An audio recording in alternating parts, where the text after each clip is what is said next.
Биздин программа, биздин саясий негизги багыт, идеологиясы эмне? Бул мамлекетте тартипти орнотуу.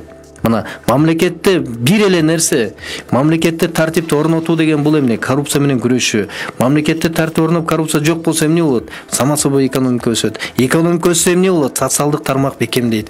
Социалдык тармак бекемдейт деген эмне? Пенсия пособиялар көбөйөт. Алардын жолу кантип көбөйөт? Оптимизация бюджетте болуш керек. Бүгүнкүдөй чиновниктердин курсагын багып, 50 000 чиновниктен үй бүлөсү менен кошуп аларды даарылап, аларды курортко жаткырбаш керек. Алардын бардыгын ченеп келип туруп, мына Мухаммедкалый Дүйшөкеев жакшы баштабадыбы? Айыл чарба министринде 500 кызматкерди айдайын деп атпайбы? Ошондо оптимизация кылышыбыз керек. Чөнтөгүбүзгө алыбызга жараша мамлекет жашашыбыз керек да. Анан ар бир алынган тыйындын эсеби болуш керек. Элге жообу болуш керек. Мына ушундай ыкма менен биздин программа багытыбыз ушундай.